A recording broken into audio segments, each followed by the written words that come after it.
आप लोगों ने कल सुना था कि नारद जी की माता जी की मृत्यु हो गई थी और उसके बाद प्रातिष्ठम दिशम उत्तराम, वह उत्तर दिशा की ओर चल दिए। आज हम लोग 11, 12, 13 केवल 3 श्लोक लेंगे और अब जब भी शायद क्लास जल्दी हो जाए या मुझे नहीं पता, लेकिन विषय यही रहेगा। उसके बाद विषय चेंज होगा कि जाते समय उन्होंने क्या देखा, किस प्रकार से वह उत्तर दिशा में प्रस्थान किए और क्या क्या वस्तुएं देखी। और उसमें भी प्रभुपाद जी का तात्पर्य बहुत गंभीर है, बिल्कुल एक अलग दिशा से प्रभुपाद जी इसको देख रहे हैं। मुझे बहुत अच्छा लगा था, उसको हम चर्चा करने का प्रयास करेंगे। श्रीमद् भागवतम प्रथम स्कंद 6ठा अध्याय श्लोक क्रमांक 11 से 13। पहला श्लोक 11 हम पढ़ने वाले। मेरे पीछे बोलिए, माइक दीजिए प्रभु का। I think you can sing also nicely. Tomorrow you can be official singer also. Yes. I will test you, I will do your what is it, क्या कहते, audition, audition after the class. Main thing is जो गा रहे हैं उनके पीछे उसी tune में गाना चाहिए। जैसे आज हम लोग गा रहे थे, उसमें 2 सटल वेरिएशंस थे, तो आप सेकंड वाले को पहले में गा देंगे तो दिक्कत होगी। और पहले, और हो क्या रहा था, जब पहले वाला गा रहा था तो दूसरे वाला ट्यून पकड़ रहे थे, दूसरा वाला गा रहे थे तो फिर पहला वाला गा रहे थे, फिर दूसरा वाला गा रहे थे तो पहला वाला गा रहे थे। तो जैसे इस तरह श्लोक भी हम जब बोलते हैं तो ध्यान से सुनना चाहिए, पर बस से बोलना चाहिए। ये भी कथा का एक एटिकेट है कि जैसे जिस ट्यून में मैं गा रहा हूँ श्लोक को, वही में गाना चाहिए। आप वो भी देखेंगे, कुछ लोगों को ऐसा लगता है कि हमने मंदिर में देखा है कभी कभी, क्या होता है, वो एक सेट है, वो चाहे श्लोका वक्ता किसी तरह से भी गाए, वो भक्त जब रिपीट करेंगे तो वैसे ही गाएंगे जैसे उन्हें आता है उस तरह से नहीं गाते। थोड़ा ध्यान देना चाहिए, एटिकेट की बात है। स्फीतान जनपदांस्तत्र जनपदास्तत्र पुरग्राम व्रजाकरान् पुरग्राम व्रजाकरान् खेटखर्वटवाटिश्च खेटकर्वटवाटिश्च वनानि उपवनानि च वनान्योपवनानि च स्फीतान् जनपदांस्तत्र स्फीतान् जनपदांस्तत्र पुरग्राम व्रजाकरान् पुरग्राम व्रजाकरान् खेटखर्वटवाटिश्च खेटकर्वटवाटिश्च वनानि उपवनानि च वनानि उपवनानि च स्फीतान् जनपदांस्तत्र स्फीतान् जनपदांस्तत्र पुरग्राम व्रजाकरान् पुरग्राम व्रजाकरान् खेटखर्वटवाटिश्च खेटखर्वटवाटिश्च वनानि उपवनानि च वनानि उपवनानि च। ठीक है, तो इसके हम लोग अनुवाद को पहले देखेंगे, फिर उसके बाद अन्वय को देखेंगे। प्रस्थान करने के बाद मैं अनेक समृद्ध जनपदों, नगरों, गांवों, पशु क्षेत्रों, खानों, खेतों, घाटियों, पुष्प वाटिकाओं, पौधशालाओं तथा प्राकृतिक जंगलों से होकर गुजरा। ये किसके बारे में बात हो रही है? नारद जी के बारे में बात है। तो कह रहे हैं तत्र, तत्र शब्द अन्वय देखिए इसका। तत्र मतलब वहां, तो वहां का मतलब हो गया उस उत्तर दिशा में प्रस्थान करने के बाद मैंने। उत्तर का मतलब समझ लेना चाहिए कि इधर ही कहीं होंगे, नॉर्थ इंडिया में जहां पे भी रहे होंगे। नॉर्थ इंडिया भी नहीं कह सकता, लेकिन कितना समय लगेगा वो पता नहीं।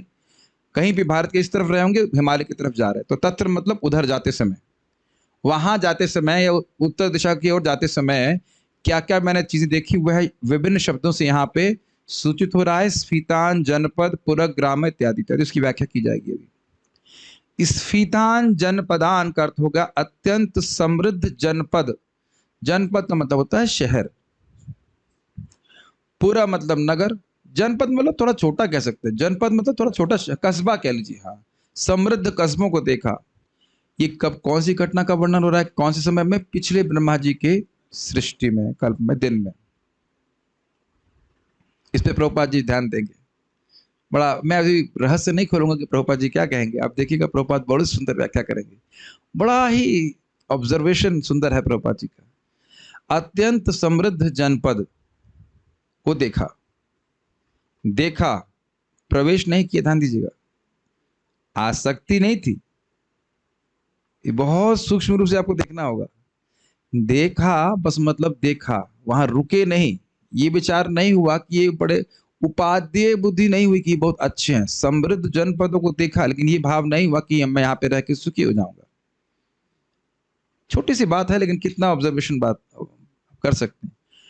पुर अर्थात नगर, कानपुर, ठीक है, ऐसे एक पुर एग्जाम्पल बोलता है। ग्राम का मतलब समझते हैं गांवों को देखा। व्रज मतलब गोकुल, गोकुल का मतलब जहाँ पे पशु रहते हैं, पशु क्षेत्र जहाँ पशु चरते हैं इत्यादि इत्यादि।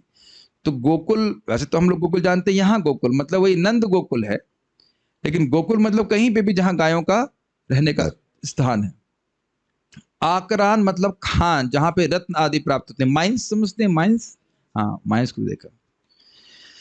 खेत मतलब कृषि योग्य खेत, जहां पे खेती होती है। ये आप लोगों ने जैसे यहां से दिल्ली में जाइए कभी ट्रेन से तो दिखाई पड़ता है कि नहीं, शहर भी दिखते हैं, खेत भी, क्या कहते हैं, खेत भी दिखते हैं। खेत से ही समझ रहा हूं कि खेत शब्द आया है, स्पष्ट समझ में आ रहा है। और जब भी मैं यात्रा में जाता हूं, कई बार मुझे ये नारद जी की यात्रा का स्मरण होता है कि किस प्रकार से व्यक्ति चल रहा है, तो दिखता है कि भगवान की सृष्टि किस प्रकार से, खेत है, खरवट है, खरवट मतलब घाटियां। यहाँ पे घाटियों का अर्थ है घाटियों पे स्थित, यानी पर्वतों के तट पे स्थित गांव। ध्यान देना कि प्राय आप देखते होंगे जैसे इधर ये हिमाचल की तरफ, या हिमाचल नहीं, इधर ये उत्तराखंड, हाँ देहरादून, देहरादून की तरफ आप जाएंगे तो वहां पे पहाड़ के नीचे की तरफ गांव होते हैं। जैसे नदी के तट पे गांव होते हैं, उसी तरह पहाड़ों के तट पे भी गांव होते हैं। तो एक खरवट का, अभी टीका में बताया, खरवट के दोनों अर्थ हो सकते हैं, नदी के तट पे लगे हुए गांव या पहाड़ के तट पे लगे हुए गांव। तो घाटी का यहाँ पे अर्थ है कि वो गांव जो घाटी में स्थित थे। वाटिश्चा, ये तो बड़ा स्पष्ट है, पुष्प वाटिका। माता सीता को कौन सी वाटिका में रखा गया था? अशोक वाटिका। गुड, समझ गए, वाटिका पुष्प, यहाँ फूल उगाए जाते हैं। हमारे इधर भी एक वाटिका है, यहाँ पे जो कुछ कुशाला वाटिका कह लीजिए यहाँ, ठीक है। उसके बाद चा मदद तथा उनको देखा। वनानी मतलब जंगल, यानी वह जंगल जिनको कोई उगाता नहीं है, वो पेड़ अपने आप ही उग जाते हैं, वह अर्थ। और उपवनानी मतलब पौधशाला। पौधशाला का अर्थ है वो मत दीजिएगा कि जैसे आप यहाँ पे सोचते हो कि नर्सरी नहीं, कहीं कहीं पे योजना बनाकर पेड़ों को उगाया जाता है, तो इसलिए उपवन कहा जा रहा है। थोड़ा थोड़ा अंतर देख रहे हैं वन और उपवन में। वन में आप ध्यान नहीं देते हो, पेड़ अपने आप उग रहा है, और उपवन मतलब जहां पे कुछ योजना बना करके पेड़ों को उगाया जाता है। अद्राक्षम शब्द यहाँ पे सप्लाई किया गया है। अद्राक्षम का मतलब देखा।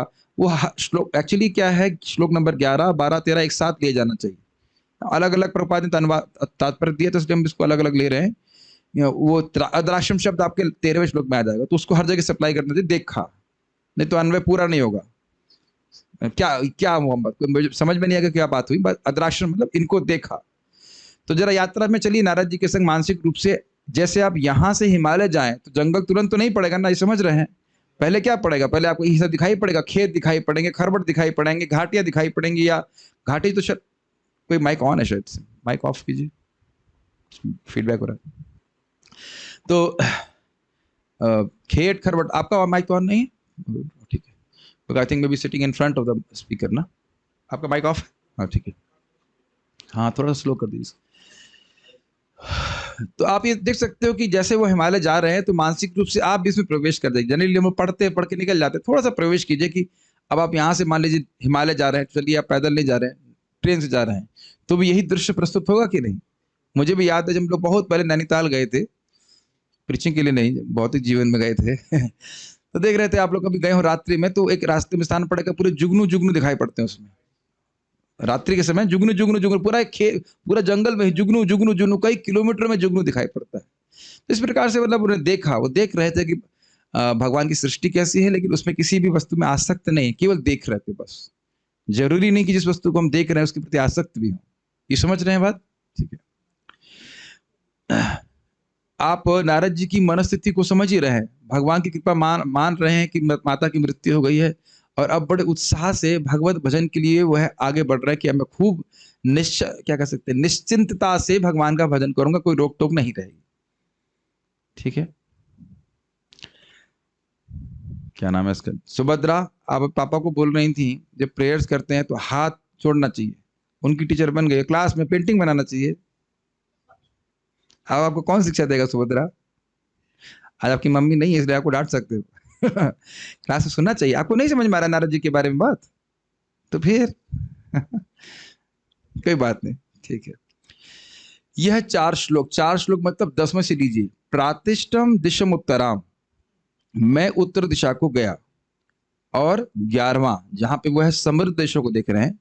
उसके बाद 12वें 13वें में सरोवर को, उपवन सरोवर इत्यादि को देखेंगे, और 13वें में जंगल को देखेंगे। तो इन सभी का लिंक किस प्रकार से है, ऐसे देखिए। घनी आबादी वाले क्षेत्र को त्यागते हुए मैंने चलते हुए एक विशाल जंगल को देखा। ये लिंक है, अलग अलग वर्णन है। अभी किसको देख रहे हैं, समझ में आ रहा है? घनी आबादी वाले क्षेत्र देख रहे हैं कि नहीं? पूरा ग्राम, गाया है, सब कुछ है, सब देख रहे हैं। अब इसकी क्रॉस करते हुए आगे बढ़ रहे हो। पुर अर्थात राजधानी। भृगु मुनि के अनुसार विप्राश्च विप्रभृत्याश्च यत्र चैव वसन्ति ते स तु ग्राम इति प्रोक्तः शूद्राणाम वास एव च। तो कह रहे विप्राश्च विप्रभृत्याश्च, जहां ब्राह्मण या ब्राह्मणों के सेवक रहते हैं, स तु ग्राम इति प्रोक्तः, उसको ग्राम कहते हैं। या शूद्राणाम वास एव च, जहां शूद्रों का वास रहता है उसको ग्राम कहते हैं। इसे व्याख्या कर रहे, ग्राम का अर्थ गांव क्यों लिया जा रहा है इससे। वह स्थान जहां ब्राह्मण और उनके सेवक रहते हैं उसे ग्राम कहा जाता है, और यह शूद्रों के रहने के स्थान को भी इंगित करता है। दोनों ही अर्थ लिए जा सकते हैं। मतलब दोनों ही सिचुएशन में आप देखोगे, परिस्थितियों में देखोगे कि यह स्थान लोगों से भरा हुआ था। ये देखा नारद जी ने। व्रज का अर्थ है गोकुल अर्थात गायों का स्थान, पशुओं के चरने वगैरह का स्थान, रहने का स्थान। आकर अर्थात रत्न आदि की उत्पत्ति का स्थान। रत्न कहाँ उत्पन्न होते हैं बताइए? आकर में। अरे आकर आप बोलते हैं, सामान्य भाषा में क्या बोलते हैं आप उसको? समुद्र नहीं, समुद्र तो आ ही नहीं सकता। समुद्र बीच में कहां से आ जाएगा? हिमालय जा रहे हैं, समुद्र दिख जाएगा? ये एक अच्छी बात है। अगर आपको टीका करनी होती और आप बोलते रत्न आदि को उत्पत्ति का स्थान, तो समुद्र समीचीन अर्थ नहीं होगा। रत्न समुद्र से भी उत्पन्न होते हैं, लेकिन वो तो हिमालय जा रहे हैं, तो समुद्र तो नहीं दिखेगा उनको। हाँ, जो माइन इत्यादि, अब किस प्रकार की माइन होती होंगी हम नहीं समझ रहे हैं, लेकिन खान होती थी उस जमाने में भी। खेटा अर्थात कर्षक ग्राम, खेत खेत। खरवट अर्थात पर्वत के तट पर स्थित गांव, ठीक है, घाटी। और अथवा भृगु कहते हैं कि एकतो यत्र तुरु ग्रामो नगरम चैकतः स्थितम मिश्रम तु खरवटम नाम नदी गिरि समाश्रयम। जब नदी और पर्वत के तट पर स्थित गांव और पर्वत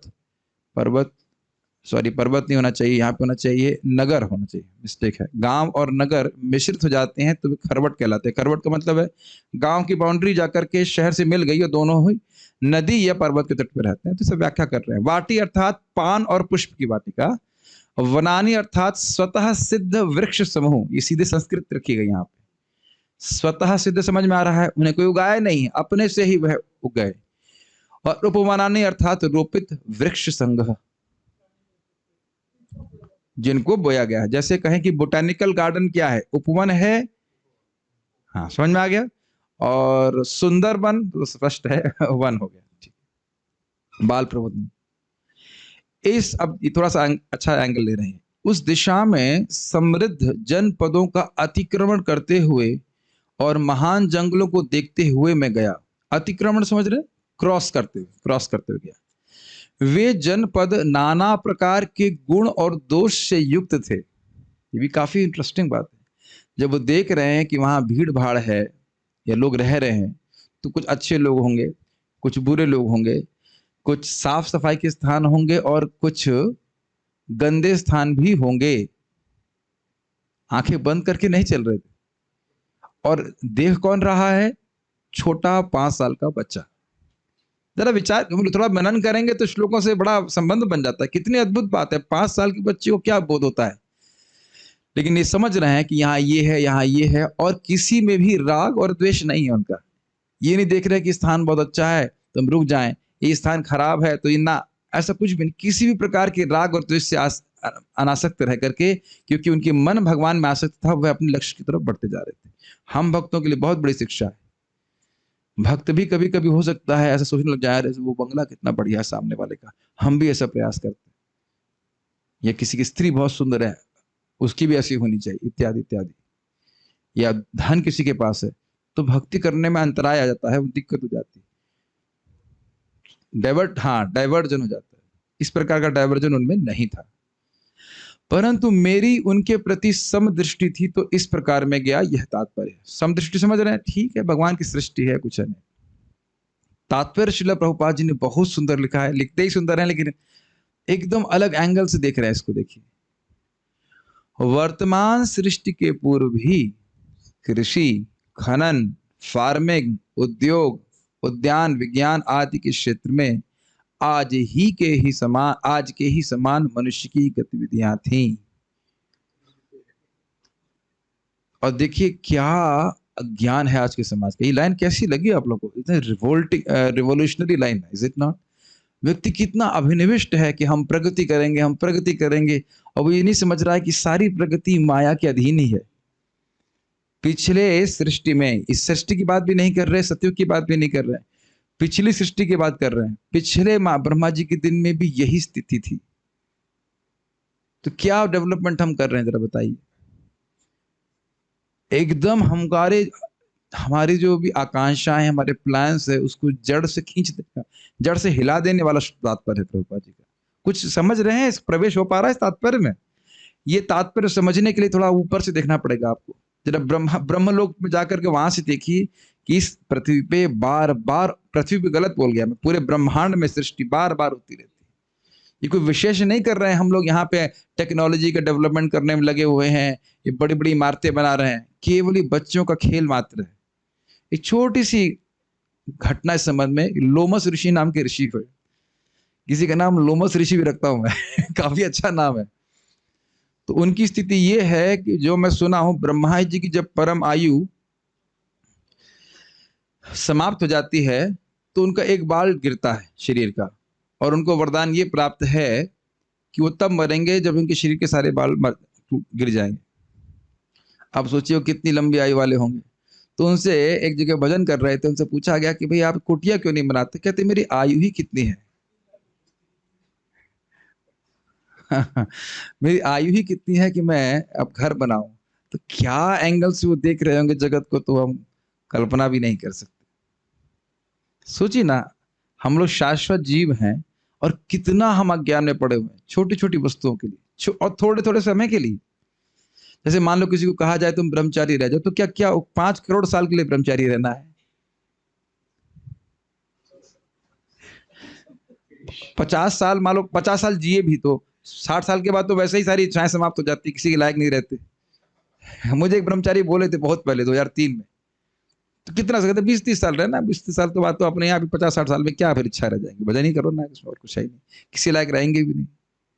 वैसे मैं कभी कभी बोलता हूँ, देखो शादी नहीं करके ऐसे खैर इधर जाना नहीं चाहिए, खाली फिर भी बोल रहा हूँ, हम मर तो नहीं रहना, खाना नहीं खाएंगे नहीं मतलब मर जाएंगे, बोल सकते हैं, सोएंगे नहीं पागल हो जाएंगे, लेकिन इस बंधन में नहीं पड़ेंगे तो मरने वाले तो नहीं है ना, चाहे वो स्त्री हो चाहे पुरुष हो। एक अद्भुत बात हुई कि एक माता जी फोन करें, नाम नहीं रख रहा हूँ, अपनी बेटी बारे में, अरे ये शादी नहीं करना चाहती, प्रवचन सुन रही है, क्या होगा उसका? फिर वो माता ने कहा क्या होगा, क्या मरेगी तो है ना, मर जाएगी, और जरूरी है कि पति ध्यान रखे उसका, ये तो कोई गारंटी नहीं है, और उसका ध्यान कहीं और ना चला जाए ये भी कोई गारंटी नहीं है। फिर वो खुद ही बोले हाँ मेरी बड़ी बहन ने शादी नहीं करी थी। हमने कहा तो आपके यहाँ तो परंपरा है पहले से आपके यहाँ परंपरा पहले से ही है, तो क्या दिक्कत है? मतलब इन चीजों को व्यक्ति बहुत महत्व दे रहा है, लेकिन अगर एक दिन मंगल आरती छूटती है, जब छूट रहा है उसे कोई चिंता नहीं। मुझे नहीं कि मैं कह रहा हूं कि आप शादी कीजिए या नहीं कीजिए, अब बोलते तो हो कि नहीं कीजिए, फिर बोलते हो कि कीजिए कि नहीं कीजिए, ऐसा क्या बोलते हैं, लेकिन इन सब का आत्मा के इससे कोई प्रयोजन नहीं, सीधी बात, इससे कोई व्यक्ति की प्रगति नहीं होती इन सब चीजों से। हाँ, वो समाज में व्यवस्था बनाने के लिए कुछ करना चाहिए, वो अलग बात है, लेकिन ये जो आप अगर ऊपर से देखने लग जाएं तो बस एक ही मन में बात आए कि मुझे भगवान के जप करना है, भक्ति करनी, प्रगति करनी। ये रिपीशन, ये ड्रामा बार बार चलता रहा है, और इसमें रोल मुझे हर बार नए नए मिलते रहे। कभी मैं अभिनेत्री बन जाती हूँ, कभी मैं अभिनेता बन जाता हूँ, लेकिन दोनों ही सिचुएशन में ड्रामा खत्म होने के बाद जूते पड़ते हैं सोच आ रहा है, फिर माँ के गर्भ में होता ना, ड्रामा अच्छा नहीं होता तो पिटाई होती है, लोग जूते में फेंकते हैं। यही माया मार रही है हमको, हर बार आकर के हम बस जूते ही खा रहे हैं माया के। काम क्रोध लाठी खाइया, सुने, अपने मन से तो नहीं बोल रहा हूं।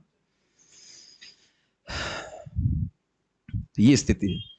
तो ये भी हम लोग सोच रहे हैं कि हम बहुत बड़े जगत के डेवलपर बन जाएंगे, लेकिन जगत का डेवलपर बार बार डेवलप करके ध्वंस कर देता है। जिस प्रकार से एक बच्चा, घरौंदा कहते हैं, घरौंदा, हाँ हमारी बहन जी बैठी हुई हैं, वो ये अपने बच्चों के संग बैठ के बना रही थी घरौंदा, क्या किया आपने, उसका तोड़ दिया, खुद ही तोड़ दिया, बच्चे ने खुद ही तोड़ दिया। एकदम ऐसे सृष्टि भगवान करते, जितना खुशी से बनाते हैं उतनी खुशी से तोड़ भी देते हैं, और हम उसके लिए हाय तौबा करते रहते। तो ये मुझे परपट का, मतलब इसी में रुक के, आप देख रहे हैं मैं जानबूझ के ठहर के बोल रहा हूं, मुझे बहुत सुंदर बात लगी। ये हमको जगत से बिल्कुल निरासक्त कर देती और अपने आध्यात्मिक गोल की तरफ, आध्यात्मिक क्या कहेंगे गोल को, लक्ष्य की तरफ एकदम फिक्स कर देती कि मुझे भगवान की भक्ति करनी। ये सबसे महत्वपूर्ण है। आज भी हम सुबह सुन रहे थे कि हमारा समय बहुत तेजी से बीत रहा है ना, तो जल्दी से भक्ति करनी चाहिए, मतलब भक्ति करना, तीव्रता से भक्ति करके भगवान के चरणों में प्रेम प्राप्ति करने का प्रयास करना चाहिए। कम से कम जितना आगे तक पहुंच सकूं इतना तो प्रयास करना चाहिए। करोड़ों वर्षों के बाद प्रकृति के नियम द्वारा किसी एक सृष्टि का शुभारंभ होता है और विश्व का इतिहास प्रायः इसी रूप में पुनरावर्तित होता रहता है। ये समझ में आया? जिस प्रकार से सृष्टि पहले थी वैसे फिर से इस बार सृष्टि हो रही है, कुछ नई बात नहीं हो रही है। अब प्रभुपाद जी की तो सुंदर बात कहते हैं, देखिए, लौकिक अज्ञानी जन पुरातात्विक उत्खननों में अपने समय को व्यर्थ गवाते रहते हैं, किंतु जीवन की मूलभूत आवश्यकताओं की खोज नहीं कर पाते। ये समझ में आई बात? ये जो क्या बोलते हैं उसको इंग्लिश में, आर्कियोलॉजिकल विभाग, अब समझ में आ रहा है, खोद रहा है मिट्टी में। कौन सी? इंडस वैली सिविलाइजेशन, सिंधु घाटी की सभ्यता पे रिसर्च चल रही है, और उसके करते करते वो चूहे की तरह बिल खोदते खोदते पूरा जीवन बीत जाएगा। वो ये नहीं पूछ समझेगा कि तुम अपने मानव जीवन का उपयोग कैसे करो। कुछ ग्रहण कर रहे हैं इस बात को?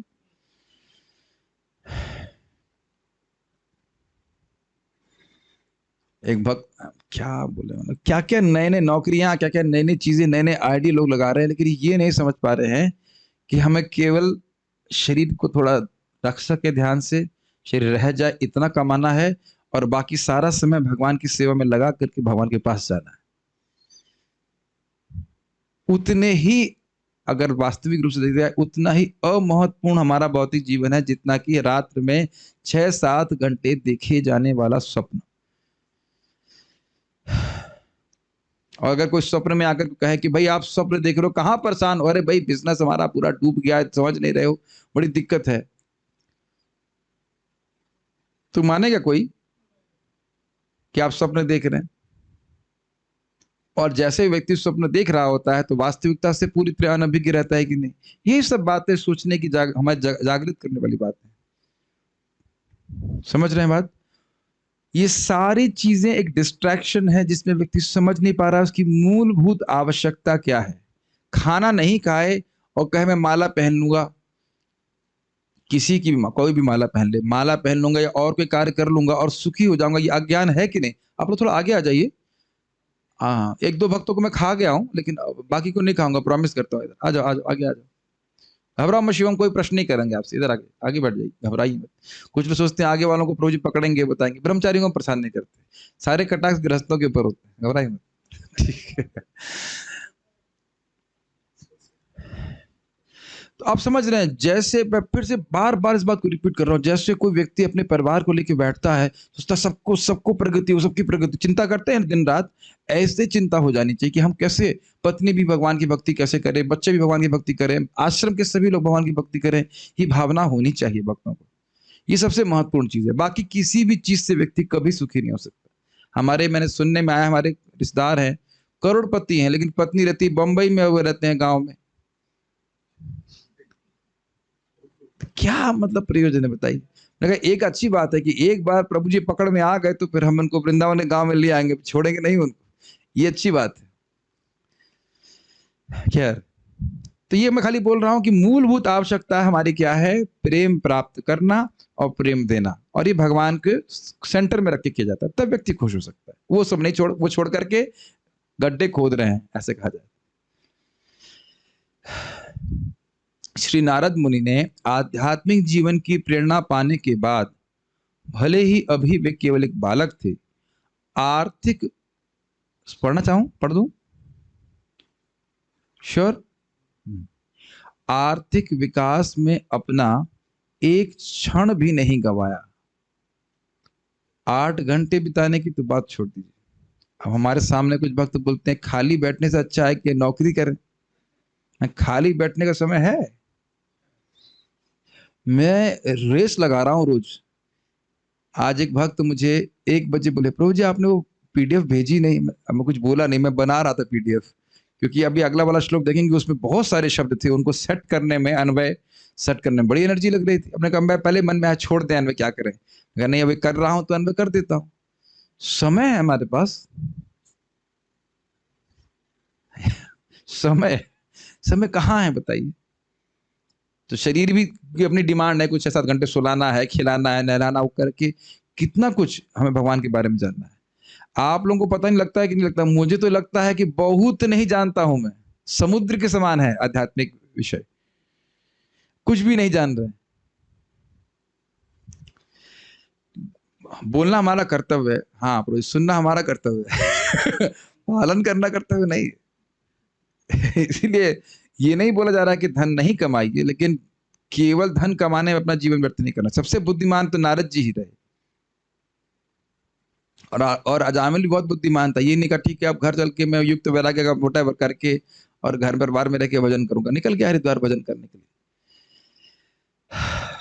यद्यपि वे नगरों तथा गांवों, खानों तथा उद्योगों में से होकर गुजरे थे। मतलब समझे कुछ? अरे वहां तो बढ़िया ऑफर निकला है जॉब के लिए, मैं अपना पोर्टफोलियो जमा कर देता हूं, कुछ जॉब मिल जाएगा मेरे को। यही कहने का अर्थ है ना प्रभुपाद जी का।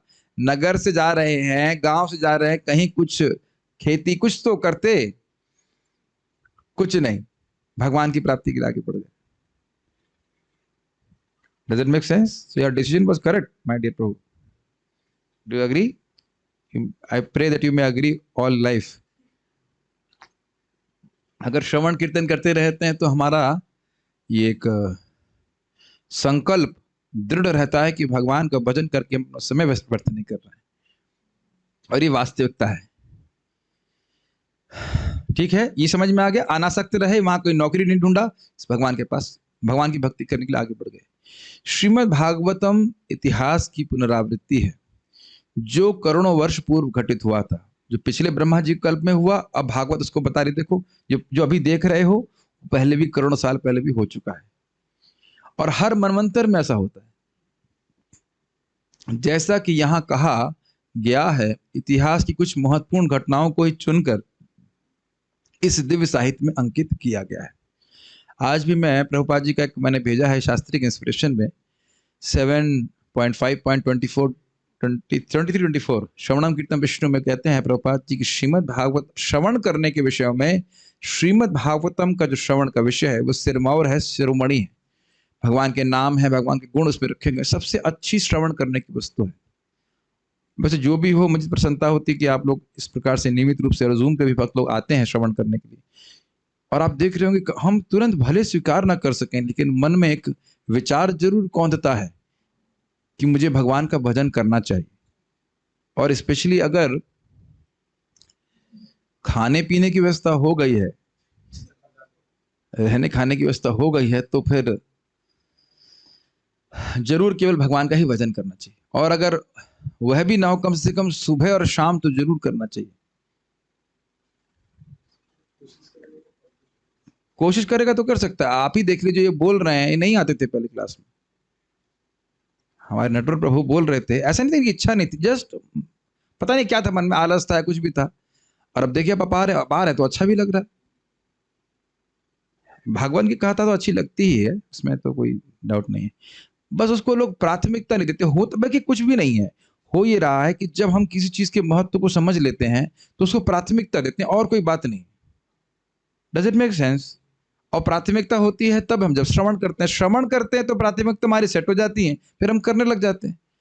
अब देखिए, कोई कहेगा कि हम इस वजह से मंगल आरती नहीं आई, ये नहीं, जो भी है भाई आपकी इच्छा। लेकिन आप अगर एक बार सुनते हैं 10, अब तो याद हो गया, 10, 12, 39 कि एक बार भी कोई बलपूर्वक भगवान के रूप को अपने मन में लेके आता है तो भगवान उसको भागवती गति देते हैं। अब भी मंगल आरती नहीं आएंगे।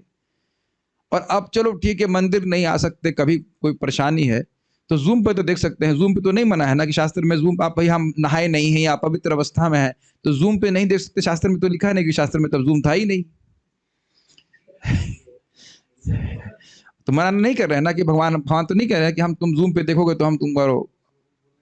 हाँ, मैं तो बोल रहा हूं कि भगवान कोई ऐसे भगवान की तरफ से तो प्रतिबंध नहीं है ना, भगवान की ही कृपा है ना कि सब व्यवस्था की हुई। तो भगवान को देखिए और कितने सुंदर लगते हैं भगवान। Is it not? सुबह सुबह उठ करके भगवान का दर्शन करना के वाले बाद जीवन कितना सुंदर है। मैं भी देख रहा था जूम पे कल, कृष्णारविंद प्रभु और प्रिय श्रवा माता जी, वो दोनों नृत्य कर रहे थे सुबह सुबह। वो टीवी लगा दिया, नाच रहे। मैंने कहा वाह, ये कितना सुंदर नाच है, ये अच्छा नाच है, ये अच्छा नृत्य है, भगवान के लिए नृत्य कर रहे हैं। कितने पति पत्नी होंगे जो सुबह 4 बजे नृत्य करते होंगे, 4:30 बजे, शाम को जब झगड़ा करते होंगे झाड़ू वाड़ू मार के कुछ हो रहा तो अलग डांस हो सकता है, लेकिन ऐसा कोई प्रेम से भगवान के सामने नृत्य कर रहे हो नहीं होता है ना सर। तो हम खाली बातें कर रहे हैं कि ये सब चीजों को जब हम प्राथमिकता देते हैं तो हम नृत्य भी करते हैं, टीवी भी ऑन करते हैं, सब कुछ चलता है, लेकिन भगवान के लिए। भगवान के जैसा कृतज्ञ व्यक्ति कोई नहीं है।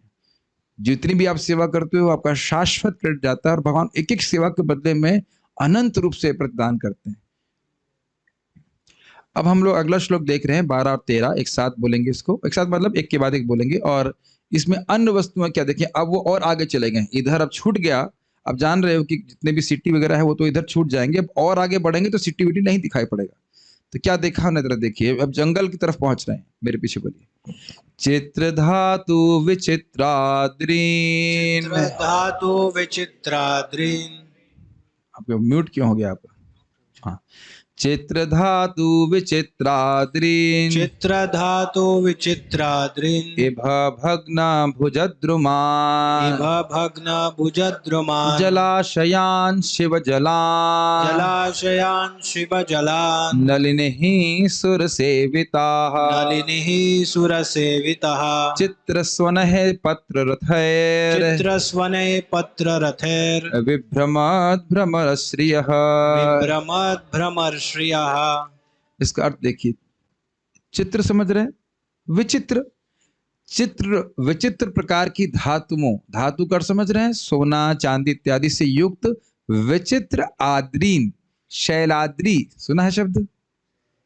शैलाद्री सुना है आपने? साउथ इंडिया में है ना नीलाद्री, नीलाद्री जगन्नाथ जी किसमें, आद्री मतलब पर्वत, नीलाद्री मतलब नीला पर्वत। तो कह रहे हैं चित्र धातु विचित्राद्रीन, यानी विभिन्न प्रकार की धातुओं से युक्त पर्वतों को देखा। ठीक, यानी आप हिमालय के पास पहुंच गए। अब हिमालय में पेड़ भी होते हैं कि नहीं, और हाथी भी होते हैं। अभी आपको नहीं दिखते होंगे लेकिन उस जमाने में हाथी थे। तो इभ मतलब हाथी, इभ भग्न भुजद्रुमान्, भग्न मतलब तोड़ दिया गया, और भुजा मतलब हाथ, और द्रुम का मतलब होता है पेड़। जिन पेड़ों की शाखाओं को हाथियों ने काटा नहीं, हाथियों ने तोड़ दिया था, इभ भग्न भुजद्रुमान्, उन पेड़ों को देखा। अब ये जंगल की तरफ पहुंच रहे हैं, ये समझिए, लेकिन घना जंगल और भी नहीं, क्योंकि पेड़ टूटे हुए हैं तो कुछ शुरुआत हो रही है, ऐसा हम समझ सकते हैं। जलाशयान मतलब सरोवरों को देखा, जो इनका जल कैसा था, शिव जलान, ये शिव मतलब संधि की वजह से हो गया शिव, शिव मतलब पवित्र, पवित्र जलों से युक्त जलाशयों को देखा। और वो जलाशय कैसे थे, तो नलिनः, नलिनी नहीं, नलिनी मतलब जहां पे बहुत सारे कमल उगे हुए थे। और वो कमल कैसे थे, सुर सेविता, जिनका उपयोग, जिनका सेवन देवता भी करना चाहें, उस प्रकार के कमल थे। कुछ मन में पिक्चर बन रही है। और वहां पे चित्र सोनई, सोन का मतलब होता है बोली। आप लोग को पता नहीं, जो बाहर रह रहे हैं उनका तो नहीं, आप सुबह हमारी गौशाला में देखिए, हम लोग सुबह जब 4 बजे उठते हैं, आप लोग भी अनुभव होगा, बहुत सारे पक्षियों का कलरव सुनाई पड़ता है, कू ऐसे करके आवाज होती है। ध्यान दिए यहाँ पे, मोर की आवाज ऐसे बहुत सुनाई पड़ती है। तो कह रहे हैं विचित्र स्वन ही पत्र रथ है, पत्र रथ है मतलब पक्षी। और जो मैं समझ रहा हूं पत्र रथ का अर्थ होगा, कैसे इसकी व्युत्पत्ति होगी, पत्र मतलब पंख ही, और जो पंख रूपी रथ पे चलते हैं वो पक्षी, ऐसा ही अर्थ मुझे समझ में आ रहा है इसका। चित्र सुनाई पत्र रथैर, मतलब वह जो सरोवर थे वहां पे विभिन्न प्रकार के पक्षी थे और वह बड़े, और उनके स्वर, सुनाई मतलब उनके विभिन्न प्रकार के स्वर से वो बोल रहे थे। समझ रहे हैं, कुछ धारणा कर रहे हैं, कोयल बोल रही है और मान लीजिए मोर बोल रहा है, तो सब सुंदर सुंदर कमल है, सुंदर वातावरण है, तो अच्छे पक्षी भी होंगे। कौवा नहीं था यहाँ पे। अब जहाँ पहले ही समझ लिए थे कि वायसम तीर्थ, कौवा ऐसे सुंदर स्थान में नहीं रह सकता है, तो ये मत सोचेगा कि काव काव काव करने वाला कौवा भी होगा, हंस इत्यादि इत्यादि रहे होंगे। विभ्रमत भ्रमण श्रिय, विभ्रमत मतलब भ्रमण कर रहे थे, और भ्रमर आप जानते हो भौरे, तो जो श्रिय मतलब सुंदरता, तो कह रहे हैं कि जो भौरे थे जो इधर उधर मंडरा रहे थे, उससे वहां की सुंदरता बढ़ रही थी। कुछ कुछ गए हैं कभी किसी सरोवर में या किसी गार्डन में गए हैं ऐसी अवस्था देखते हुए? आप लोग पता नहीं गए कि नहीं गए, लेकिन हम देखे हैं। एक बार जगह गांव से जा रहे थे तो वहां पे बहुत सारे फूल के स्थान था और उन्हें मधुमक्खियां का छत्ते लगाए थे, मतलब प्लान्ड वे में था, लेकिन फिर भी वो भिनभिनाती हुई बड़ी अच्छी लगती हैं। भौरे अगर भिनभिनाते हैं उसके फूलों के पास में तो बहुत सुंदर लगते हैं। कुछ समझ में आ रहा? आजकल तो बच्चे बस खाली कार्टून ही देखते हैं। भौरे समझ में आ रहा है सुभद्रा आपको? बेटा नहीं समझ में आ रहा है, क्या करेंगे? जैसे महाराज बता रहे थे कि अमेरिका में लोगों को ये पता नहीं कि दूध गाय से आता है। बोले दूध दूध तो स्टोर से आता है, मम्मी बोतल में लेके आती। ये स्थिति है। तो काफी सारे उदाहरण भागवत के, अभी शायद महाराज जी 15 तारीख से कथा करेंगे तो उसमें गांव के ही उदाहरण दिए जाएंगे। हानि भी देखते हैं, भ्रमर तो बहुत रेयर आजकल देखने को मिलता है। उड़ीसा में काफी देखने लगते हैं। तो ये तो आप तो उड़ीसा से ही हैं, लेकिन अब यहीं रह रहे हैं, ठीक है। तो ये एटलीस्ट धारणा कर सकते हैं। तो वीडियो दिखा दीजिए, भौरे मंडरा रहे हैं इत्यादि इत्यादि, तो उससे धारणा हो जाएगी बच्चे को, ठीक है। ये सब देखा। तो अब ये, और अब यहाँ पे किसी इंसान का वर्णन नहीं है, अब जंगल शुरू होगा। अच्छा, लेकिन ये जंगल भी अभी सुंदर है, थोड़ा सुंदर जंगल दिख रहा है। अब थोड़े भयावह जंगल की हो जा रहे हैं। ये भी नहीं, शहर में तो नहीं रुके, अब जो जो सरोवर हैं जहां पे प्राय लोग रुकना चाहेंगे भी, वहां भी नहीं रुके, वो एक निर्जन स्थान में जाना चाह रहे थे, तो अब और भयावह जंगल में प्रवेश कर रहे हैं। तो देखिए क्या लिखा है। नल वेणु शरस्तंभ, नल वेणु शरस्तंभ, कुश कीचक गह्वरम, कुश कीचक गह्वरम, एक एवाति यातोहम, एक एवाति यातोहम, अद्राक्षम विपिनम महत्, अद्राक्षं विपिनं महत्, घोरम प्रतिभयाकारम, घोरं प्रतिभयाकारं, व्यालोलुक शिवाजिरम, व्यालोलुक शिवाजिरम्। अभी जो पहली लाइन है इसमें अलग अलग विचित्र पेड़ों का वर्णन है। नल वेणु शर, तन्ब मतलब परिपूर्ण, कुश और कीचक, इनकी व्याख्या भी अनुवाद में की जाएगी। इन सब पेड़ों से वह वन बड़ा गहवर था। यहां सुना है गहवर वन? गहवर वन का बताइए, गहरा का अर्थ क्या होता है? गहवर का अर्थ क्या होता है? घना। तो इनसे बहुत घना जंगल था। अभी तक आप देख रहे हैं सरोवर इत्यादि इतने घने नहीं होंगे, अब वो और आगे प्रवेश और बढ़ रहे हैं, तो बहुत घने जंगल को देख रहे हैं, जिसको देख के भी डर लगता है। कई कई ऐसे जंगल होते हैं जहां सूर्य की रोशनी का भी प्रवेश नहीं होता है, तो अब ऐसे जंगल में वो प्रवेश कर रहे हैं। कितने साल के बच्चे हैं वो? 5 साल के। देख रहे हैं कितने निर्भय हैं। इसको अपनी निर्भयता को दिखाने के लिए या सूचित करने के लिए कह रहे हैं, एक एवा अति यातो अहम। अति यातो मतलब उसको पार कर रहा था अकेला ही। बड़ी बात है, इज इट नॉट? हम लोग इतने बड़े होकर के भी जंगल नहीं जा सकते। जंगल छोड़ दीजिए, हमारे रात्रि में फार्म जाना हो तो आदमी की हालत खराब हो जाएगी, है ना?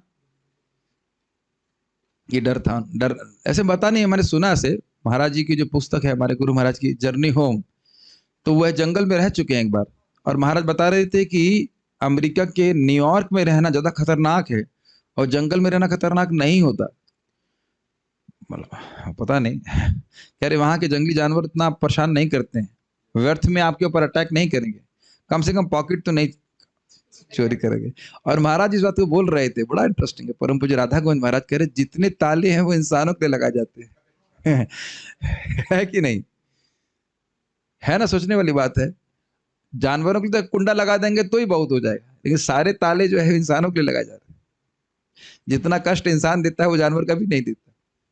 तो खैर जो भी, आप यहाँ पे देख रहे हैं अद्राक्षम, अद्राक्षम मतलब देखा, तो अद्राक्षम आपको समझ में आ रहा है? अद्राक्षम हर पैराग्राफ से देखा, शहर देखे, पूर्वग्राम देखे, सब कुछ देखे, और सरोवर देखे, सब में अद्राक्षम शब्द लग जाएगा। कई बार आप भागवत में देखेंगे कि एक शब्द को पूरे श्लोक के शब्दों के संग लगाना पड़ता है। जैसे हम लोग भी सुन रहे थे कि श्रवणम कीर्तनम विष्णु स्मरणम पाद सेवनम इत्यादि, तो कहना है कि क्रियते भगवत्यधा, ये शब्द जो है क्रियते भगवत्यधा, ये पूरा वाक्य, ये हर श्रवणम क्रियते भगवत्यधा, भगवान का श्रवण डायरेक्टली भगवान के लिए करना चाहिए। कीर्तनम क्रियते भगवत्यधा, तो क्रियते भगवत्यधा हर पद के संग लगेगा। उसी तरह यहाँ अद्राक्षम हर शब्द के संग लगा सकते हैं, लगाना चाहिए, समझ लेना चाहिए। क्या देखा? विपिनम महत, एक महान विपिन अर्थात महान जंगल को देखा। और जंगल का वर्णन क्या कर रहे थे? गहवरम, बहुत गंभीर, बहुत घना जंगल था। और वह कैसे था? घोरम, घोर मतलब विभत्स, विभत्स बहुत भयानक देखने में, देखने का वैसे कभी कोई दृश्य होता है उसको देखकर व्यक्ति डर जाता है, स्पेशली हॉरर मूवी होती हैं तो बच्चे लोग देख के एकदम डर जाते हैं कि घोर होता है, भयानक चेहरा दिखाते हैं उसमें। घोर समझ रहे हैं? क्या कभी आपको किसी जंगल को देख के घोर का अनुभव नहीं हुआ है? आप लोग इधर आपके झारखंड में जंगल नहीं है और भयानक लगता है अपने साथ भी? हाँ, आप लोग भी शायद उधर से ही है ना? अच्छा, कौन से जंगल से आए?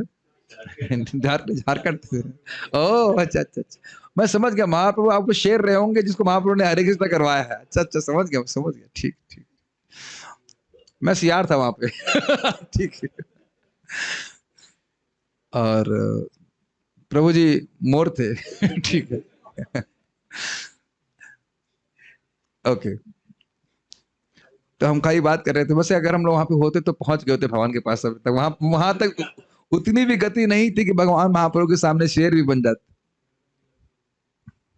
जिराफ या कुछ भी। ठीक है, तो गौरम समझ रहे, भयानक देखने में लग रहा था। प्रति भयाकारम, उसका आकार ही भयानक था, बहुत भयानक लग रहा था। और क्या था? व्याल, उल्लूक, व्याल का अर्थ क्या लिया गया? सर्प, हाँ, व्याल मतलब सर्पों से युक्त था। सर्प तो देखिए बहुत भयानक लगते हैं, नाम सुनने से ही डर लगता है। कभी आप लोग को ऐसा हुआ है मंदिर जाते हुए, आप लोग तो अभी कुछ दिन से हैं, कभी कभी लगता है कि कोई सांप है वहां पे करके? हाँ, आपने देखा भी था? ओ, मैंने भी एक बार देखा था। नेवला तो नहीं नहीं नहीं, सर्प देखा हमने यहाँ पे, तो एकदम केवल देखते हैं, जबकि बाइक पे रहते तो आदमी को डर लगता है। आपके पीछे आ रहे थे तो वो तो अनंत शेष थे आपके पीछे। पहचान नहीं पाए आप? हाँ, तो अगासुर की लीला में तो आप पर उसके वंशज तो आएंगे ही वहां। तो आप देख सकते हैं कि सांप को देख के डर लगता है। एक सांप नहीं, बहुत सारे सांप होंगे, तब भी बच्चे को डर नहीं लगा। और उल्लू कभी अच्छा, आपको उल्लू ऐसे लगता होगा कि किसी को उल्लू का पट्टा बोल दो ऐसे तो गुस्सा हो जाता है, लेकिन उल्लू देखने में बहुत डरावना लगता है। आपने देखा है कभी? उसकी आंखें देखिए, बहुत डरावनी लगती हैं, और वो कुछ बोलता भी है ना, वो ऐसे कुछ करता है, साउंड बड़े शिलिंग साउंड, शिल साउंड होता है, उससे बहुत डर लगता है। ऐसे हम लोग बोलेंगे कि उल्लू मतलब मूर्ख, अब पता नहीं मूर्ख है कि नहीं मुझे नहीं पता, लेकिन उल्लू बहुत, एक्चुअली मैं समझता हूँ उल्लू बहुत शार्प बुद्धि वाला होता है ऐसे। तो उल्लूक और शिव प्लस अजिरम, यहाँ शिव का अर्थ है सियार। शिव के एक शब्द के बहुत सारे अर्थ होते हैं, और अजिरम मतलब क्रीड़ा स्थान। अब सियार जहां पे खेलेंगे तो मतलब क्या हुआ? कोई जानवर मर गया, उसके मांस को नोच नोच के खा रहे हैं। सियार है, भेड़िया है, तो वो स्थान बड़ा अच्छा लगेगा। देखिए, यही मैं अपना पर बड़ा आशीर्वाद मान रहा हूं कि मुझे पढ़ाना पड़ रहा है। पढ़ना नहीं सर, तो जब बड़ा लगेगा मुझे बोझा है, बोझा नहीं, पढ़ाना का भाग्य प्राप्त हो रहा है मुझे, कि इस श्लोक को मैं से जिंदगी में कभी देखने वाला नहीं था। पढ़ के निकल जाता, हाँ से पार हो गई वो। जरा विचार कीजिए, सियारों का क्रीड़ा स्थान, सियार कहाँ क्रीड़ा स्थान करेंगे? कोई जानवर मर गया है या उन्होंने मिलकर, वैसे सियार जनरली मारते नहीं है, लेकिन मान लीजिए किसी को पकड़ लिया और मार दिया, उसे खा रहे हैं। और कई बार जानवर मरता भी नहीं और वो खाते रहते हैं। समझ रहे हैं बात? ऐसा लोग चेहरा बना रहे से कुछ समझ ही नहीं पा रहे हैं। डिस्कवरी चैनल नहीं देखा कभी आपने? ऐसा करके वो ये सब दिखाते रहते हैं।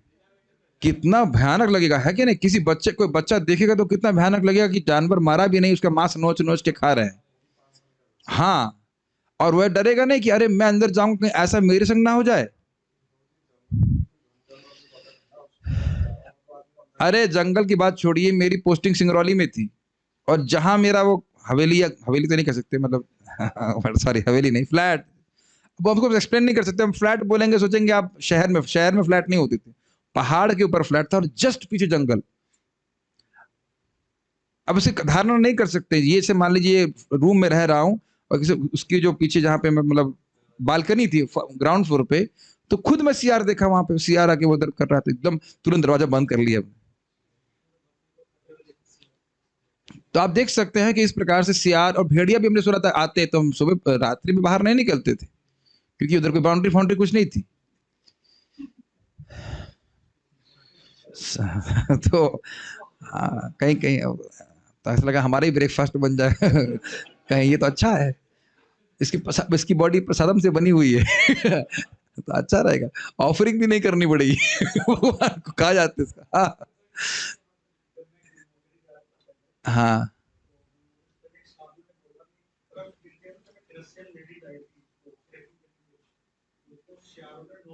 अरे बाप रे। तो बता रहे हैं कि कोई जब ट्रैकिंग करने के लिए गए थे तो कोई, मतलब सॉरी ट्रैकिंग नहीं करने गए थे, ये तो गंगोत्री गए थे पैदल, नारद जी के चरण चरण चरण चिन्हों का अनुगमन करते हुए, तो कोई रशियन लड़की आई होगी, स्त्री आई होगी, वो ट्रैकिंग करने गई तो मर गई, तो या जैसे भी हुआ नोच नोच खाली। तो अब मैं खाली ये बोल रहा हूँ कि आप अगर विचार करेंगे तो कितनी भया, इसीलिए बोल रहे हैं प्रति भयाकारम, भयभीत करने वाला था, लेकिन नारद जी भयभीत नहीं हुए। क्यों नहीं हुए उसको हम टीका में देखेंगे।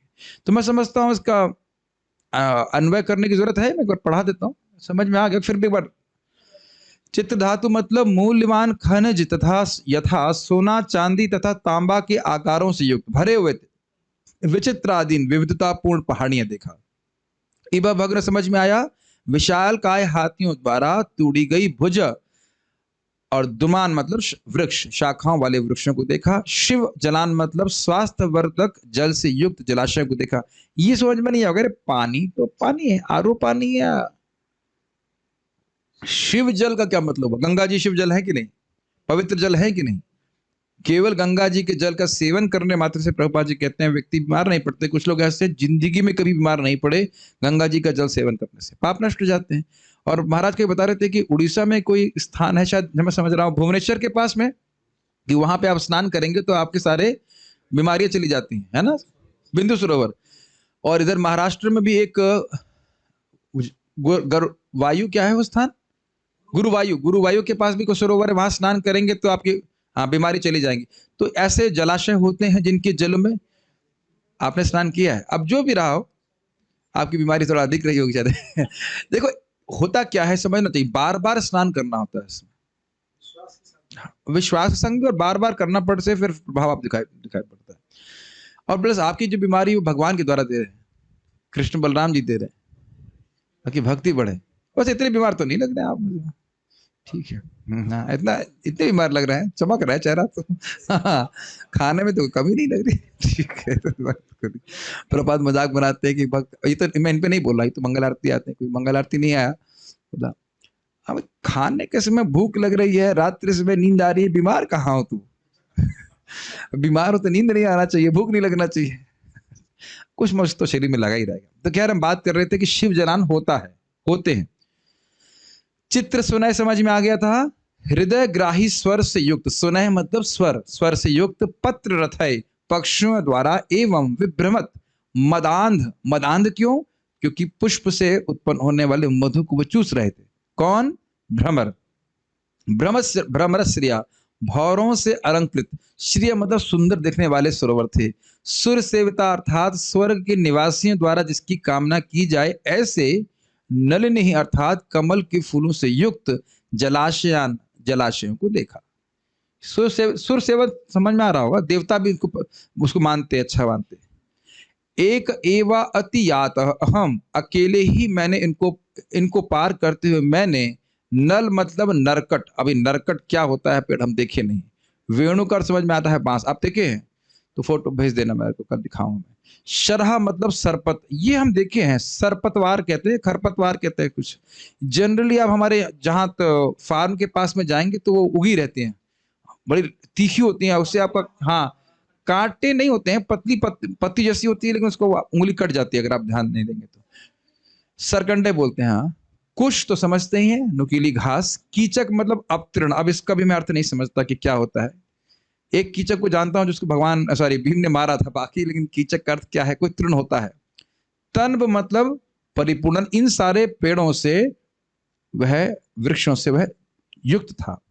गहवरम अर्थात दुर्गम वनों की ओर, की ओर कहना चाहिए, सॉरी, दुर्गम वनों को। और व्याला अर्थात सर्प, उल्लूक मतलब उल्लू, शिव मतलब सियार, अजरम मतलब उनके क्रीड़ा स्थलों को, जो प्रतिभयाकारम जो बहुत भयानक थे, उनसे युक्त, ऐसे घोरम अर्थात ऐसे भयानक, विपिनम अद्राक्षम गहन जंगल को देखा। यह अन्वय होगा।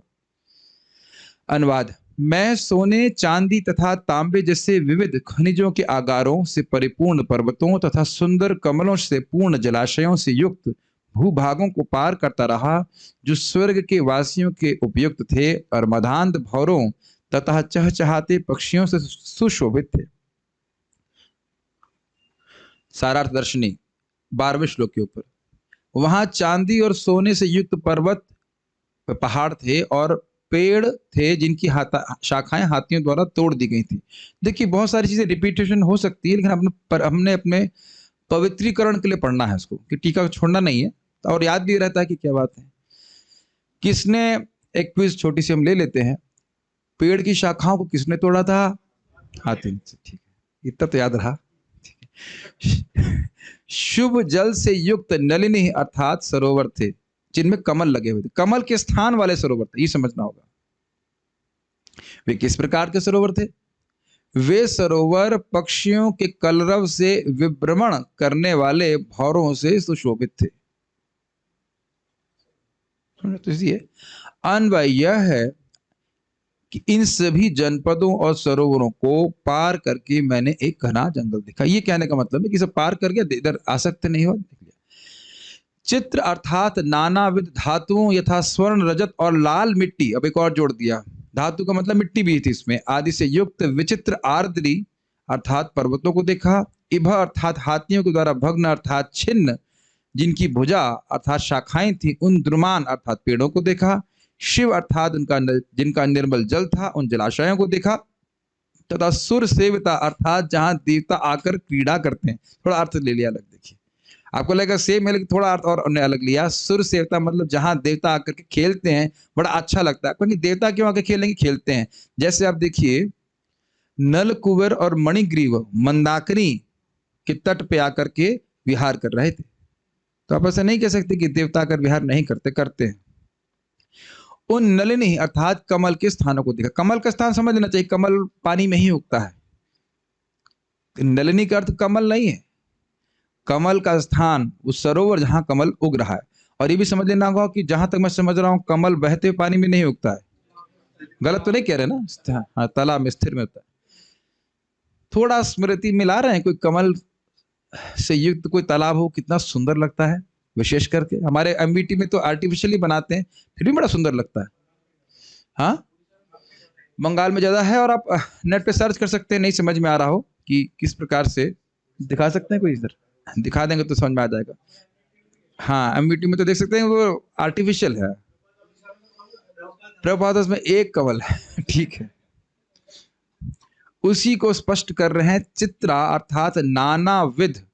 चित्र समझ रहे हैं? चित्र मतलब पिक्चर नहीं, चित्र मतलब बहुत प्रकार के।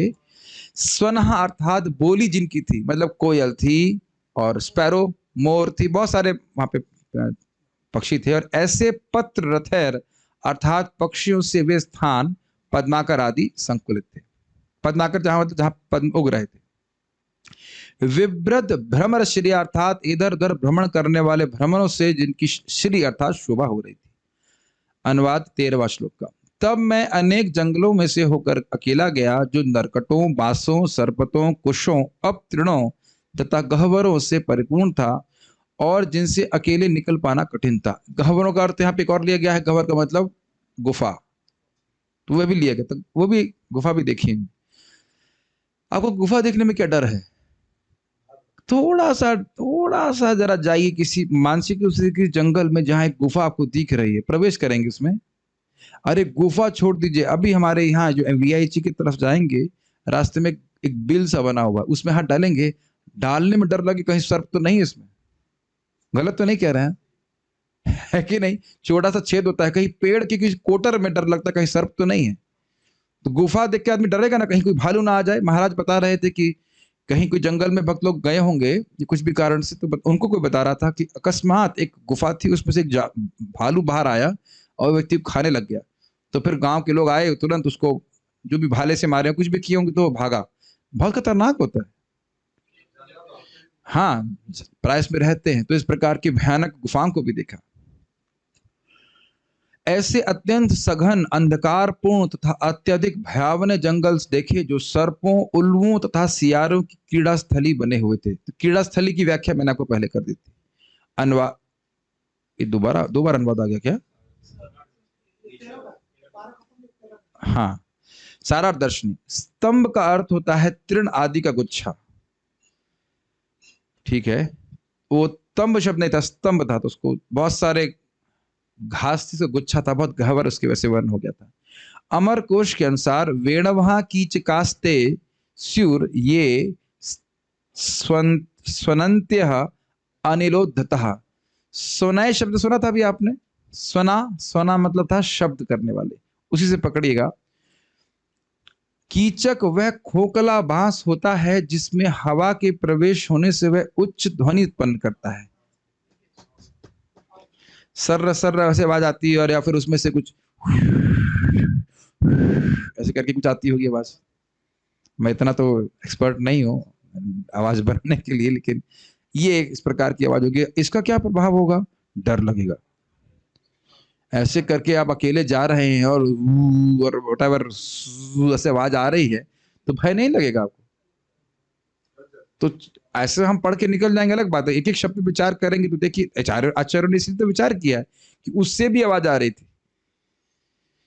बहुत डर लगता है, स्पेशली रात्रि में तो बहुत डर लगता है ना। घोरम का अर्थ है दुष्प्रेक्ष्य, अर्थात जो अपने भयानक रूप के कारण देखा ना जा सके।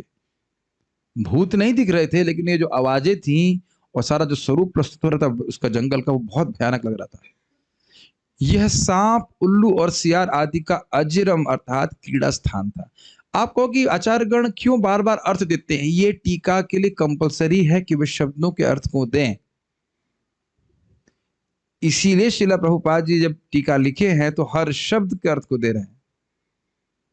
ये बड़ी इंटरेस्टिंग बात मुझे मुकुंद दत्त प्रभुपाद जी के शिष्य ने बताई थी कि कोई टीका लिखी जा रही है भागवत की, तो उसके लिए कंपलसरी है कि वह शब्द के अर्थ को बताएं। शब्द के अर्थ के हिसाब से ही तो आप घुमा सकते हैं कि नहीं? शिव का मतलब शिव जी भी है, तो क्या शिव जी का क्रीड़ा स्थल था यहाँ पे? आप समझ रहे हैं ना, शिव को एक्सप्लेन करने का। तो शिव जी, तो आप कहेंगे शिव जी कहां से आ गए इसमें, बताइए। अगर कोई ऐसी व्याख्या करना शुरू कर दे कि शिव अजिरम मतलब शिव जी की क्रीड़ा स्थली, तो शिव जी की क्रीड़ा स्थली कैसे हो जाएगी? गलत हो जाएगा ना अर्थ। जितने लोग गलत अर्थ ले रहे हैं वो यही तो करते हैं, कमेंट्री अपनी जो कर रहे हैं वो शब्दों का अर्थ कुछ और ले लेते हैं। तो आचार्यगण शब्दों का अर्थ बताते हैं ताकि तुम ठीक से समझ सको उस बात।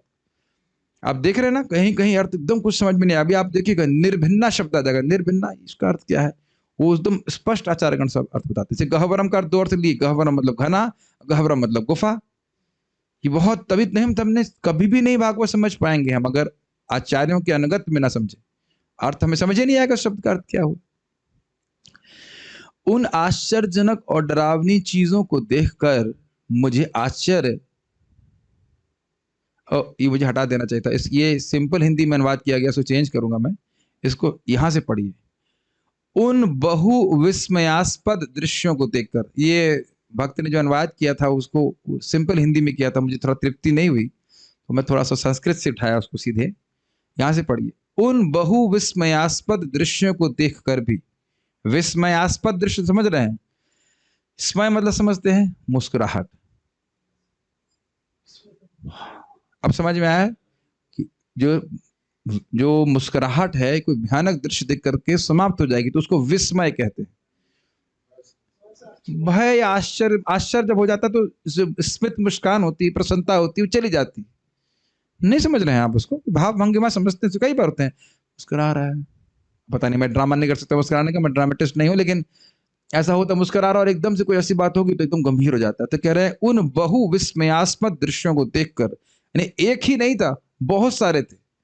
इधर सरोवर देख रहे हैं तो मन प्रसन्न हो रहा है, लेकिन अब जंगल को देख रहे हैं तो देखिए भयानक पेड़, भयानक सब कुछ, उल्लू देख रहे हैं और सर्प देख रहे हैं तो विस्मय हो जाएगा, अरे बाप रे मैं कहां आ गया।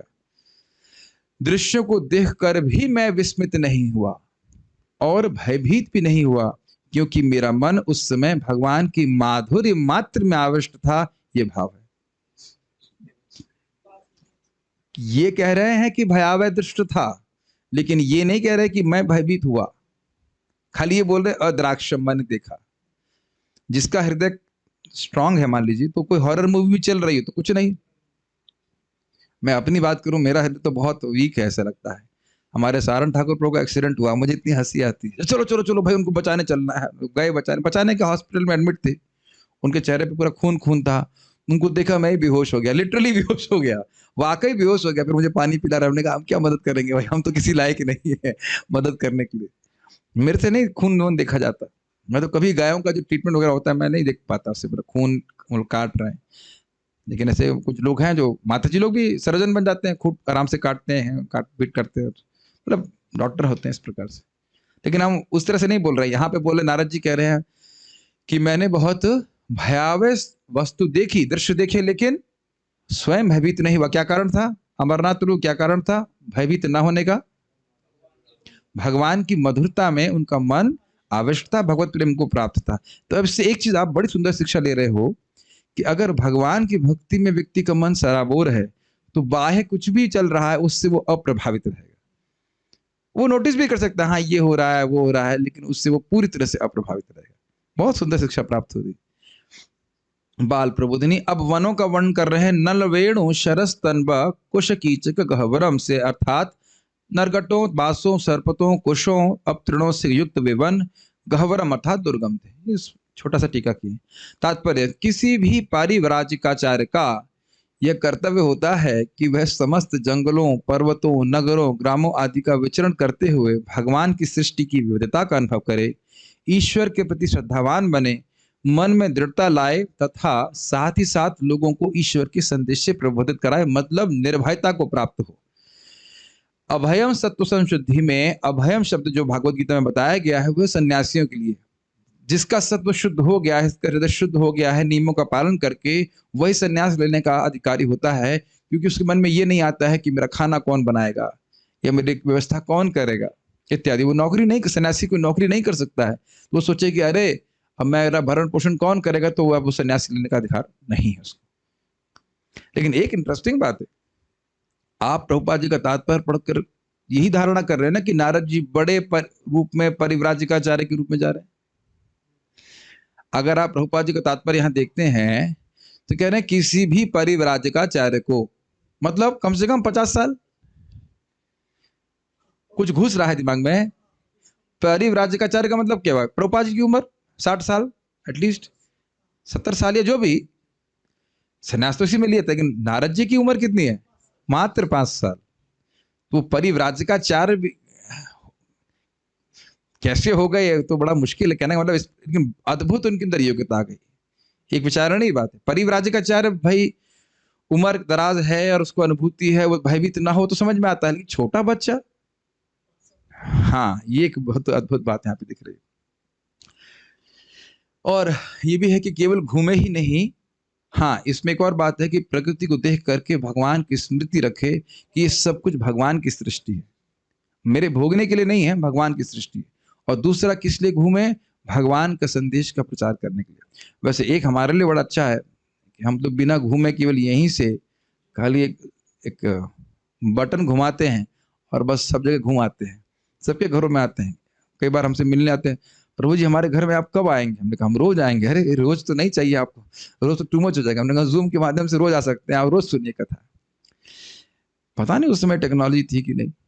काश नारद जी का एक जूम चैनल हो जाए ना, मजा आ जाएगा बिल्कुल। नारद जी चालू कर दें तो खूब कथा सुनेंगे उनसे आराम से। सन्यासी को भय त्याग करके ये सारे संकट ठानने पड़ते हैं। शिला प्रभुपाद जी की स्मृति सहज रूप से आ जा रही होगी आप लोगों को। किसी भी भौतिक व्यवस्था के बिना प्रभुपाद जी गए प्रचार करने के लिए। वर्तमान युग के सबसे विशिष्ट सन्यासी भगवान चैतन्य हैं, जिन्होंने इसी विधि से मध्य भारत के जंगलों में से होकर यात्रा की और शेरों, भालुओं, सर्पों, हिरणों, हाथियों तथा जंगल के अन्य पशुओं को भी प्रबुद्ध बनाया, जो अब आज हमारे समक्ष बैठे हैं। हम सभी लोग ठीक है। नहीं, शुद्ध भक्त तो तभी बना दिया था, अभी प्रीचिंग के लिए सेवा करवा रहे हैं। ठीक है। इस कलयुग में समान व्यक्ति के लिए सन्यास वर्जित है। जो केवल गेरवा चोला पहनकर अपना दिखावा करता है, वह मौलिक आदर्श सन्यासी के समान नहीं होता। अब ये प्रभुपाद नहीं कह रहे हैं कि किसी को गेरवा वस्त्र धारण नहीं करना चाहिए। जो व्यक्ति भगवान के लिए समर्पण करके समाज के कल्याण के लिए अपना जीवन समर्पित करना चाहता है, उसको जरूर ग्रहण करना चाहिए। लेकिन केवल खाने के लिए और सुविधा के लिए अगर लाल कपड़ा पहन रहा है तो वह फिर सन्यासी नहीं। देख लेना चाहिए कि वो जीवन में क्या समर्पण है। ब्रह्मचारी सन्यासियों का प्रयास होना ही चाहिए कृष्ण कीर्ति का प्रचार करने के लिए। और काम क्या है? और काम क्या है? मुझे कोई बोला तो बहुत क्लास देते, तुम करें क्या? ये नहीं बोलता है इसको करना मृत को कि खाना क्यों बनाते रहता है? क्यों बोलता है कोई आपको? कोई बोलता है? हम तो केवल कितना 1 घंटा सुबह और 1.5 घंटा 2 घंटा शाम को 2-3 ही घंटा तो क्लास दे रहे हैं। आप 8 घंटा क्यों पढ़ा रहे हैं? खाना क्यों बनाते? क्यों बनाते हो आप? कोई नहीं रहे हो? नहीं, क्यों बनाते हो 8 घंटा? अरे ये भगवान की सेवा है। जैसे खाना बनाना भगवान की सेवा है, भगवान के बारे में बोलना भी भगवान की सेवा है। इसमें क्यों उसको व्यक्ति को रंज होना चाहिए कि इतना क्लास क्यों दे रहे हैं? तो आप दे दीजिए। हम तो कई बार भक्तों को बोला, भक्तों आप लोग बनाइए, ट्यूटोरियल बनाइए, भक्तों को सुविधा। कोई नहीं बना रहा है तो हमने कहा चलो हम अपने शुद्धिकरण के लिए हम ही कुछ कर लेते हैं। जैसे यही प्रभु जी बोल रहे हैं, कोई नहीं बना रहा तो मैं बना रहा हूँ। करना में प्रभु यही बोल रहे हैं ना, कोई और नहीं बना रहा है तो मैं ही बना रहा हूँ, क्या दिक्कत है? कोई और बनाएगा तो उसको भी मौका दिया जाएगा बनाने का। हाँ, कोई दिक्कत, नौकरी है आपके लिए। नौकरी की जरूरत सबको है। हाँ वही सेवा, मतलब नौकरी की ही सेवा बोलिए। नौकरी शब्द उर्दू है, सेवा मतलब संस्कृत। तो जो तो समझ में आ रहा है, मुख्य बात है भगवान की सेवा के लिए संन्यास लेते। तो आप कहेंगे इस्कॉन में संन्यास क्यों दे रहे हैं? ताकि वाणी से, मन से, शरीर से केवल कृष्ण की ही सेवा करनी है, ये संकल्प लेकर संन्यास देते हैं। कर्म संन्यास नहीं दिया जा रहा, बल्कि कृष्ण कर्म करने की प्रेरणा दी जा रही। फिर भी मनुष्य को चाहिए कि सामाजिक संबंधों को तोड़ने का व्रत ले और केवल भगवान की सेवा में ही जीवन बताए। और बड़ा अच्छा लगा, एक भक्त बता रहे थे कि अभी हमको अपने सास ससुर से ज्यादा बात करने में अच्छा नहीं लगता, क्योंकि वो भौतिकतावादी हैं। तो मैंने कहा, मैं एकदम इतना अंदर से प्रसन्न हो रहा था। दिखाता है कि भक्ति का प्रोसेस अगर बहुत ज्यादा गंभीरता से ना भी किया जाए, वो नए डिवोटी हैं तब भी कार्य करता है। तब मैं उनको बोल रहा था कि आपको अब समझ में आ रहा है कि मैं भौतिक वार्ता में क्यों मुझे संलग्न नहीं होता हूँ, क्यों मुझे अच्छा नहीं लगता। वो मेरे संग नहीं है, वो सभी के संग होगा। जो कृष्ण कथा सुनेगा वो दुनिया की बातें करेगा, कभी नहीं अच्छा लगेगा उसे। कितने सुंदर, कितना अच्छे विचार हमें आते हैं जब भगवान के बारे में सुनते हैं। क्यों हम फालतू की बात करेंगे बताइए? कुछ श्लोक याद है उसको? अहम तरिष्यामि अनंत पारम। बहुत सुंदर श्लोक है वो। तमो मुकांद्रांग्रि निषेव एव। बहुत सुंदर श्लोक है। संन्यास देने के समय ये मंत्र दिया जाता है। मुकुंदांग्री 11वें स्कंद का है। तमो मुकुंदांग्री निषेव एव। ये महाप्रभु ने संन्यास मंत्र संन्यास लेते समय केशव भारती को कहा, ये मंत्र बड़ा अच्छा है, ये मैं आपको देता हूँ। देखिए कैसा मंत्र है। तो उन्हें कान में जाकर केशव भारती जी को कहा, ये बड़ा अच्छा मंत्र है। फिर वही मंत्र महाप्रभु को उन्होंने दिया। क्या श्लोक है वो, याद नहीं आ रहा एकदम से। हाँ, उसका बीच में शब्द आ रहा है, अहम तरिष्यामि अनंत पारम, अहम तरिष्यामि दुरंत पारम, तमो मुकुंदांग्री ऋषेव एव करके श्लोक है। कोई पंडित बैठा है जूम पे? ना, कोई नहीं बोल रहा है, कोई पंडित नहीं निकला यहाँ पे। ठीक है, आगे पढ़ते, 4 पेज बाकी हैं। भगवान चैतन्य ने सन्यासी के नाम का स्वीकार नहीं किया था। हाँ, उन्होंने ब्रह्मचारी का ही नाम रखा अपना। पता है आपको बात? श्री कृष्ण चैतन्य जो नाम था, ये ब्रह्मचारी का नाम है। सन्यासी सन्यास नहीं लिए, सन्यास लिए लेकिन सन्यासी का नाम धारण नहीं किए। और इस कलयुग के तथाकथित सन्यासियों को चाहिए कि वे भगवान चैतन्य का अनुसरण करते हुए अपने मूल नामों को ना बदलें। इसलिए प्राय इस्कॉन में ऐसा किया जाता है कि परम पूज्य गोपाल कृष्ण महाराज का नाम था क्या, गोपाल कृष्ण दास, तो सन्यास लेके गोपाल कृष्ण को स्वामी कर दिया गया, परम पूज्य गोपाल कृष्ण महाराज। परम पूज्य राधा गोविंद महाराज का इसी प्रकार से नाम परम पूज्य राधा गोविंद दास गोस्वामी, परम पूज्य वृंदावन चंद्र दास गोस्वामी, परम पूज्य प्रबोधानंद सरस्वती गोस्वामी, परम पूज्य वैष्णव महाराज जी, प्राय वही नाम रख दिया था। इस्कॉन में भी ऐसा परंपरा है। जनानंद महाराज, जनार्दन महाराज, सबका प्राय वैसे ही नाम रख दिया जाता है। श्लोक तो बोलो। एताम सत क्या है, हाँ बोली बोली बोली गाय। एताम शास्थाय एताम स आस्थाय परात्मनिष्ठा मध्याश्रिताम अध्यासिताम पूर्वतमैर महद्भि अहम तरिष्यामि दुरंत पारम तमो मुकुंदांग्रि निषेव एव। एताम च आस्थाय परात्मनिष्ठा, इस प्रकार से मैं परात्मनिष्ठा, भगवान की निष्ठ में, भगवान की सेवा में निष्ठ होकर के, एताम च आस्थाय परात्मनिष्ठा, क्या था आगे बताइए, अध्यासिताम पूर्वतमैर महद्भि, जिस प्रकार से पूर्व के महान जनों ने अध्यासित होकर के, उसमें अभिनिविष्ट होकर के, भगवान की सेवा में निष्ठ होकर के भगवान को प्राप्त किया है।